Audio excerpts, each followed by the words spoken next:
میرا نام سر شاہد ہے اور میں ایک اسٹوڈنٹ ہوں، کمپیوٹر کا بھی اور اکاؤنٹس کا بھی۔ میں حال ہی میں یوں سمجھیے کہ قرآن پاک کی طرف رجوع کیا میں نے اور اس کو سمجھنے کی کوشش کر رہا ہوں، لیکن ایک عجیب سی بات یہ آ رہی ہے کہ اتنا زیادہ میٹر موجود ہے قرآن پاک کو سمجھنے کے لیے بھی کہ اس کے کوئی بنیادی اصول سمجھ میں نہیں آ رہے ہیں کہ انڈرسٹینڈنگ اس کو کیسے کرنی چاہیے، سٹیپ وائز کس طرح اس کو سمجھنا چاہیے، آیا کہ ناظرہ اس کو کرنا چاہیے، احادیث سے اس کو سمجھنا چاہیے یا کیسے۔ کیونکہ اگر ہم احادیث کو بھی اٹھا لیتے ہیں پڑھتے ہیں تو کچھ علماء کہتے ہیں جی کہ احادیث کے بارے میں بھی یہ ہے کہ کچھ ضعیف ہیں یا حسن ہیں یا اس کا مطلب کسی خاص وقت کے لیے تھا۔ تو ایک عجیب سا مطلب کہ ذہن کے اندر ایک وہ تلاطم ہو جاتا ہے کہ آدمی کرے کیا کرے، کس طریقے سے اس کو مطلب کہ انڈرسٹینڈ کرنے کی کوشش کرے کہ وہ ایک سیدھی راہ کے اوپر آ جائے کہ اسے قرآن پاک کی بنیادی جو تعلیمات ہیں ان کے اوپر چل کے کم لیکن کامل علم کو حاصل کر سکے۔ قرآن مجید کی طرف آپ کا رجوع ہوا ہے، توجہ ہوئی ہے، اس کو اللہ کا بہت بڑا فضل اپنے اوپر سمجھیے، اور جب اللہ کا فضل ہو تو پھر اس کا شکر بھی ادا کرنا چاہیے اللہ کے جناب میں۔ میں آپ سے ایک عجیب بات کہہ رہا ہوں، شاید آپ کو بہت وہ نئی سی لگے گی۔ قرآن کو ایسے پڑھیے جیسے بدو پڑھتے تھے۔ بدو نہ فلسفی تھے، نہ منطقی تھے، نہ سائنسدان تھے، نہ ابھی حدیثیں ان کے پاس تھی، نہ ابھی فقہ مرتب ہوئی تھی۔ وہ کیا تھا؟ عربی زبان، یہ ان کی اپنی تھی۔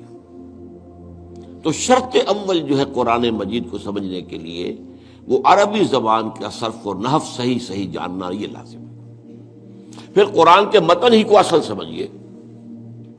البتہ یہ ہے کہ اس کو آپ سمجھیں کہ یہ پہلا مرحلہ ہے قرآن پر غور کا، قرآن پر فکر کا، قرآن پر سوچ کا۔ اس کے بعد اگلے مراحل بھی آئیں گے۔ اسی قرآن سے پھر قوانین جو ہے واقف ہونے ہیں۔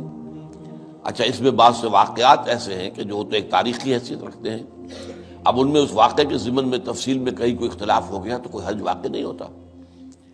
ابھی میں مثال دیا کرتا ہوں کہ میں چند جملے ابھی آپ کے سامنے یہاں ادا کروں اور پھر 10 منٹ کے بعد پوچھا جائے آپ سے تو ہر شخص جو ہے اس کو کہے گا، وہ جواب جو میرا دے گا وہ مختلف ہوگا، اس میں اس کی اپنی بات بھی شامل ہو جائے گی۔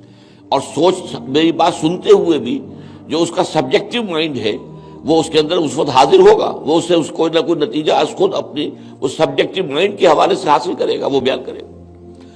تو ان چیزوں میں احادیث میں اگر کوئی اختلاف بھی ہو جائے تو اس میں پریشان ہونے کی ضرورت نہیں ہے۔ ابھی ہمارے ہاں یہ جمعے کے اجتماعات میں حدیث جبرائیل جو ام السنہ کہلاتی ہے، جیسے سورہ فاتحہ ام القرآن ہے، ایسے حدیث جبرائیل ام السنہ ہے، سنت کی جڑ اور ماں۔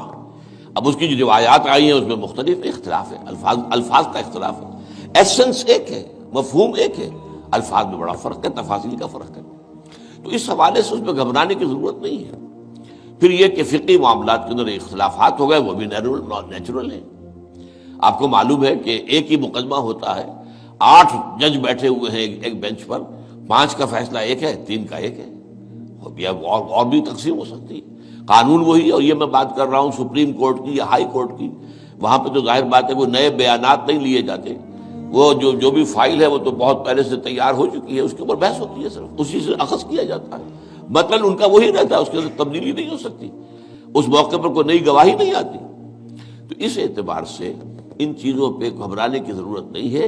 البتہ آپ آغاز جس طریقے سے کریں وہ میں نے آپ کو بتا دیا ہے، اس میں یہ کہ آپ اصل میں ان تمام جو چیزیں ہیں اضافی، ان سے ذرا صرف نظر کرتے ہوئے عارضی طور پر پہلے قرآن کو ایسے پڑھیے جیسے بدو پڑھتا تھا۔ اور وہی بات تھی کہ بدو پھر جس طریقے سے موٹیویٹ ہوا ہے، بدو سے مراد میں صحابہ کو عام طور پر لفظ دے رہا ہوں، ان کی اس کے لیے وہ نہ سمجھیے کوئی توہین کی بات ہے، مطلب یہ کہ میں اس بارے میں کہہ رہا ہوں کہ وہ لوگ فلسفی نہیں تھے، کوئی پڑھے لکھے لوگ نہیں تھے، بلکہ امت کا نام ہی ہے یہ جو ہے امیین، ان پڑھ لوگ، ان پڑھ، ان لیٹرڈ ون، حضور کی شان بھی یہی ہے، امی ہے۔ تو انہوں نے قرآن کو جس طور سے سمجھا ہے وہ ہے بہترین طریقہ قرآن کو سمجھنے کا، اور اسی سے پھر وہ صحیح موٹیویشن ہوتی ہے۔